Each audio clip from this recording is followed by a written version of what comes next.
పైకి భక్తి గల వారి వలె ఉంటారు. పై చూపులకు చాలా భక్తిగా ఉంటారు, కానీ ఆ భక్తిలో ఉన్న గొప్ప శక్తిని మాత్రం ఆశ్రయించరు. భక్తి అనేది వాళ్లకు సమాజంలో గుర్తింపు కొరకే కావాలి. ఈ అమ్మాయి చాలా భక్తి కలిగింది, ఈ అబ్బాయి చాలా భక్తి గలవాడు అని లోకం అనుకోవాలి. అందుకొరకు ఒక భక్తి వేషము, కొంత భాష, పలికే భాషలో మార్పు, వస్త్రధారణలో మార్పు. అయ్య బాబోయ్ చాలా భక్తిమంతులండి, భక్తిపరులండి అని లోకం అనుకోవాలి. కానీ ఒక సమస్య వచ్చినప్పుడు ఆ భక్తిలో గొప్ప శక్తి ఉన్నది, దాన్ని ఆశ్రయిద్దాం. భక్తిలో గొప్ప శక్తి ఉంది, దాన్ని ఆశ్రయించి నా సమస్య పరిష్కరించుకుంటాను అనే మనస్సు ఉండదు. నువ్వు భక్తుడివై ఏమి లాభం, భక్తురాలివై ఏమి లాభం? నీ హృదయంలో భక్తి ఉందనే నీకు తెలుసు, ఆ భక్తిలో గొప్ప శక్తి ఉందని కూడా నీకు తెలుసా? తెలుసుకోవాలి. ఆ భక్తి అనేది ఏదో సంగీతం సాహిత్యం లాగా ఏదో ఒక మామూలు విషయం కాదు. భక్తిలో అనంతమైన దైవశక్తి ఉంది, అది ఏ సమస్యనైనా పరిష్కరించగలుగుతుంది. నీ శత్రువులను నీకు మిత్రులుగా మార్చగలుగుతుంది, చీకటిని వెలుగ్గా మార్చగలుగుతుంది, నీవున్న ఇరుకును విశాలతగా మార్చగలుగుతుంది. నీ భక్తిలో ఉన్న శక్తిని నీవు వాడుకొని, నీ భక్తిలో ఉన్న శక్తిని ఉపయోగించుకొని సమస్యలు పరిష్కరించుకోవాలి. అయితే అదంతా ఎవడు పెట్టుకుంటాడండి అంటే మళ్ళీ ప్రార్థన చేయాలి, ఉపవాసాలు ఉండాలి, కొన్ని చెడ్డ సంగతులకు దూరం ఉండాలి, నన్ను నేను తగ్గించుకోవాలి, ఇదంతా ఎవడు చేస్తాడు అని భక్తి మాత్రం ఒక వేషము, ఒక నాటకంలాగా చేస్తారు తప్ప దాని శక్తిని ఆశ్రయించకుండా సమస్య వచ్చినప్పుడు మామూలు మనుషుల్లాగానే పరిష్కారాలకు పరిగెడతారు. అధికారుల దగ్గరికి, కోర్టులకు, సొంత నిర్ణయాలు తీసుకోవడం, సమాజంలో పెద్ద మనుషుల దగ్గరికి వెళ్ళడం, ఎక్కడికైనా వెళుతారు, దేవుని దగ్గరికి రారు. ఎక్కడికైనా వెళుతారు, భక్తి లోపల ఉన్న శక్తిని ఆశ్రయించరు. ఇది అంత్య దినములలో మనుషుల లక్షణం. అలాంటి వాళ్లకు నీవు విముఖుడవై ఉండు. అట్లాంటి వాళ్ళు నీకు కనబడితే నువ్వేం చేయాలి చెప్పు? ముఖం తిప్పేసుకో. అది పాఠం. అది పౌలు తిమోతికి చెప్పిన పాఠం. దయచేసి గమనించాలి. పౌలు తిమోతికి ఏం చెబుతున్నాడు? అటువంటి వాళ్ళు కనపడితే నీవు ముఖం తిప్పేసుకో. అలాంటి వాళ్ళు కనబడితే నీవు విముఖుడవై ఉండు. ఎవడైనా గర్విష్టి వాడు కనబడితే ముఖం తిప్పేసుకో. ప్రేమ చల్లారిన వాడు కనబడితే ముఖం తిప్పేసుకో. అనురాగరహితుడు, న్యాచురల్ ఎఫెక్షన్ లేనివాడు కనబడితే ముఖం తిప్పేసుకో. భక్తి నాటకం ఆడుతూ దాని శక్తిని ఆశ్రయించని వాడెవడైనా ఉంటే కనబడితే వాడితో చెలిమి చేయొద్దు, ఫ్రెండ్షిప్ చేయొద్దు, చేతులు కలపొద్దు, ముఖం తిప్పేసుకో. పెద్దలను గౌరవించని వాళ్ళు ఎవరైనా ఉంటే ముఖం తిప్పేసుకో. విముఖుడవై ఉండుము. అట్లాంటి వాళ్ళు కనబడితే ముఖం తిప్పేసుకో. ఇది పౌలు తిమోతికి చెప్పిన మాట. ఇప్పుడు నేను మిమ్మల్ని అడుగుతున్న ఒక మాట ఏంటంటే, అట్లాంటి వాడు కనపడితే మనం ముఖం తిప్పేసుకోవాలి. కానీ ఆ లక్షణాలు మన లోపలనే ఉంటే మరి అప్పుడేం చేయాల? ఇదొక లోతైన సమస్య, చాలా సీరియస్ ప్రాబ్లం. భక్తిలో ఉన్న శక్తిని ఆశ్రయించాలి అనే ఆశ నీలోనే లేకపోతే నువ్వు ఎవరికి ముఖం తిప్పేసుకుంటావు? స్వార్థము ఎక్కువైపోయిన పరిస్థితి నీలోనే ఉంటే నువ్వెవరికి విముఖుడవవుతావు?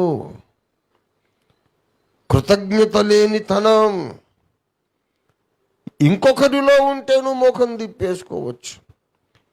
నీలోనే కృతజ్ఞత లేని స్వభావం ఉంటే, నీలోనే బింకములాడే స్వభావం ఉంటే, నీలోనే సజ్జన ద్వేషము ఉంటే నువ్వు ముఖం ఎవరికి తిప్పేసుకుంటావు? దేవుడే నీకు నిన్ను చూసి ముఖం తిప్పేసుకుంటాడు. నువ్వు ముఖం తిప్పేసుకోవడానికి ఏముంది? అది నీ తత్వమేనా? నీవే ధనాపేక్షుడివి, నీవే స్వార్థపరుడివి, నీవే గర్విష్ఠుడివి, సజ్జన ద్వేషివి అయిన తర్వాత, కృతజ్ఞత లేని వ్యక్తి అయిన తర్వాత ముఖం తిప్పేసుకునే పనికి నువ్వేం చేస్తావు? అద్దంలో చూసుకొని ముఖం ఇట్లా తిప్పేసుకుంటావా నువ్వు? ఎక్కడైతే ఈ అవలక్షణాలు, చెడు లక్షణాలు, దుష్ట లక్షణాలు, అసహ్యమైన మనస్తత్వాలు ఉంటాయో అక్కడ భక్తుడైన వాడు ముఖం తిప్పేసుకోవాలి. కానీ ఆ భక్తుడిలోనే, విశ్వాసిలోనే ఇవన్నీ వచ్చినాయి అనుకోండి, అప్పుడు దేవుడే వాడిని చూసి ముఖం తిప్పేసుకుంటాడు. ఇది చాలా ప్రమాదకరం. మీరు ఏమనుకుంటారు? మనం సజ్జన ద్వేషులమైతే, కృతజ్ఞత లేని వారమైతే, ప్రేమ చల్లారిన వాళ్ళమైతే, స్వార్థపరులమైతే, ధనాపేక్షులమైతే దేవుడు మనల్ని చూసి ముచ్చటపడి, అబ్బా ఎంత అద్భుతమైన వ్యక్తివిరా నువ్వు అంటాడా?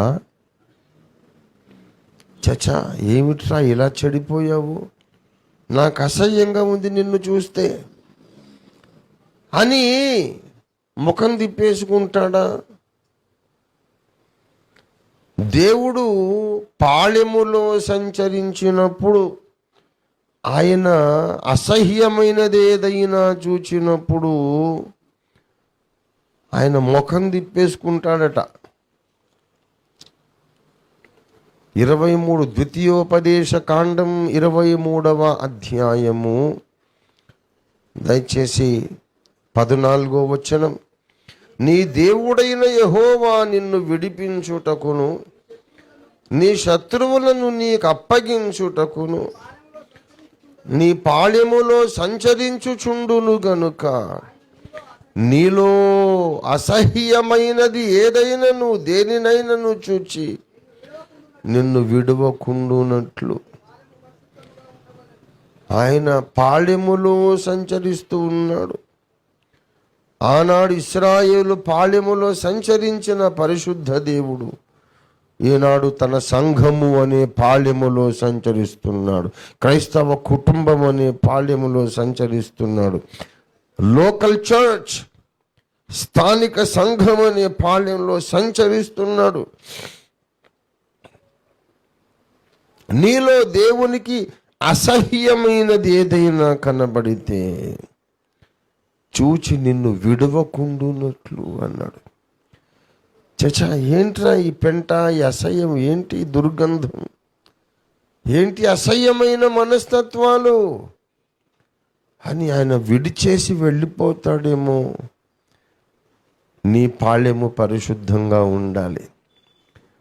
పరిశుద్ధంగా ఉండాలంటే ఈ 2వ తిమోతి 3వ అధ్యాయంలో చెప్పిన ఆ అపవిత్రమైన మానసిక లక్షణాలన్నీ కడిగేసుకోవాలి. నీ పాళెము పరిశుద్ధంగా ఉండాలంటే నువ్వు స్వార్థము లేని వ్యక్తిగా ఉండాలి. నీ పాళెం పరిశుద్ధంగా ఉండాలంటే నువ్వు ధనాపేక్ష లేని వ్యక్తిగా ఉండాలి. పెద్దలను గౌరవించే వ్యక్తిగా ఉండాలి. యథార్థవంతుడిగా, యథార్థవంతురాలిగా ఉండాలి. ప్రేమ చల్లారని వ్యక్తిగా ఉండాలి. You must be a person with natural affection. సహజమైన ప్రేమ. చల్లారని వ్యక్తిగా ఉండాలి. నీ పాళ్యం పరిశుద్ధంగా ఉండాలంటే నువ్వు భక్తి కలిగి ఉన్నావు కదా, దానిలోని శక్తిని నీ కష్టకాలములో ఆశ్రయించే మనిషివై ఉండాలి. నీ భక్తి ఒక నాటకం కాకూడదు. నీ భక్తి ఒక వాస్తవిక అనుభవం కావాలి. భక్తిలో గొప్ప శక్తి ఉంది. దాన్ని ఆశ్రయించడానికి ఎప్పుడైనా ప్రయత్నం చేసావా? నేను ముక్కుసూటిగా అడుగుతున్నాను. ఇంత అంశం లోపలికి వచ్చాం గనుక ప్రతిరోజు మోకరించి, దేవా నాతో మాట్లాడు, ఏదో రీతిగా నాకు కనబడు, నీ చర్యలు నాకు కనబరుచు, నా పట్ల నీ చిత్తం ఏంటో తెలియపరచు, నాలో నీకు ఆయాసకరమైంది ఏదున్నదో నాకు తెలియపరచు, నన్ను ఇంకా పరిశుద్ధపరచుమని కన్నీరు గార్చి నువ్వు ప్రార్థన చేసి ఎన్ని సంవత్సరాలైపోయింది. ఆదివారము మందిరానికి వస్తున్నాం, ప్రభురాత్రి భోజనం తీసుకుంటున్నాం, అంత మాత్రాన పోస్ట్ గ్రాడ్యుయేషన్ అయిపోయాం, డాక్టరేట్ వచ్చేసింది, ఇంకా కెరూబుల కంటే మనమే ఎక్కువ అని విర్రవీగవచ్చా? పౌలు తన నిజమైన కుమారుడు తిమోతికే ఈ హెచ్చరికలు రాసినప్పుడు మరి మనం ఏ పాటి జాగ్రత్త పడొద్దా?